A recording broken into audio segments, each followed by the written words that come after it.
تفہیم القرآن سید ابوالعلا مودودی سورہ مومن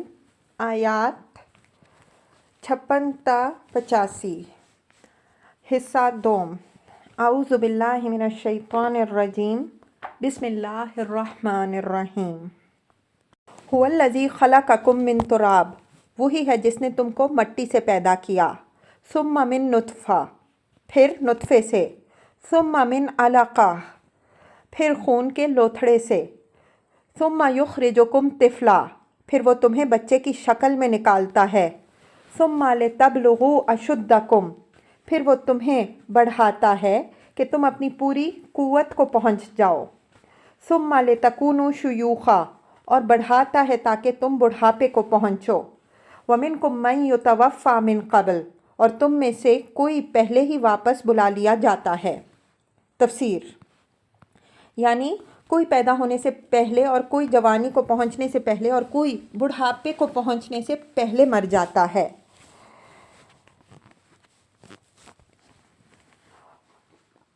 وَلِتَبْلُغُوا أَجَلًا مُّسَمًّى،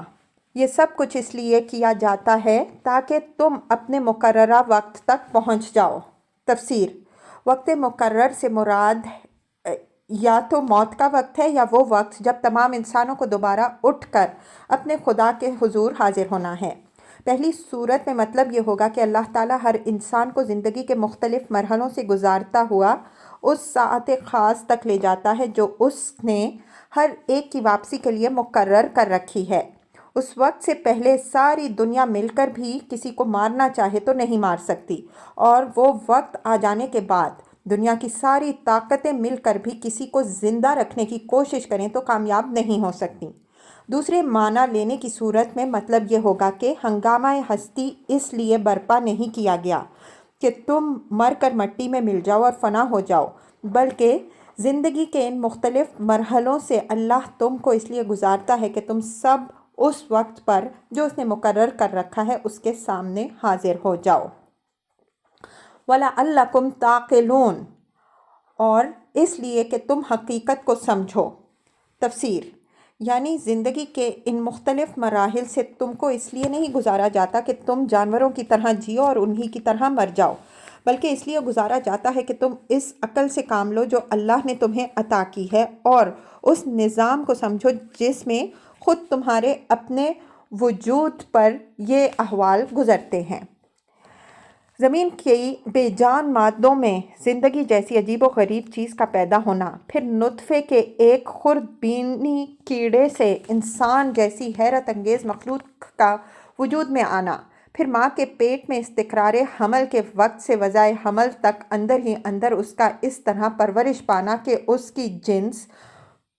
اس کی شکل و صورت، اس کے جسم کی ساخت، اس کے ذہن کی خصوصیات اور اس کی قوتیں اور صلاحیتیں سب کچھ وہیں متعین ہو جائیں اور ان کی تشکیل پر دنیا کی کوئی طاقت اثر انداز نہ ہو سکے۔ پھر یہ بات کہ جسے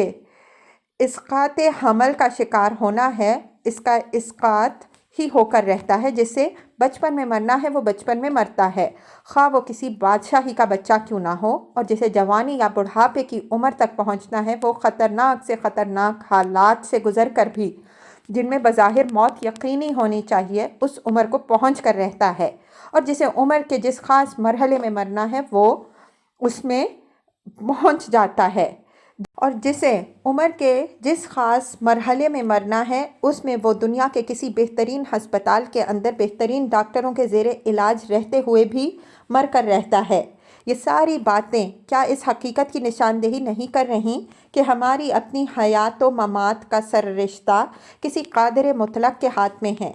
اور جب امر واقعہ یہی ہے کہ ایک قادر مطلق ہماری موت و زیست پر حکمران ہے، تو پھر کوئی نبی یا ولی یا فرشتہ یا ستارہ یا سیارہ آخر کیسے ہماری بندگی و عبادت کا مستحق ہوگا؟ کسی بندے کو یہ مقام کب سے حاصل ہوا کہ ہم اس سے دعائیں مانگیں اور اپنی قسمت کے بننے اور بگڑنے کا مختار اس کو مان لیں؟ اور کسی انسانی طاقت کا یہ منصب کیسے ہو گیا کہ ہم اس کے قانون اور اس کے امر و نہی اور اس کے خود ساختہ حلال و حرام کی بے چون و چرا اطاعت کریں؟ مزید تشریح کے لیے ملاحظہ ہو جلد سوم سورہ حج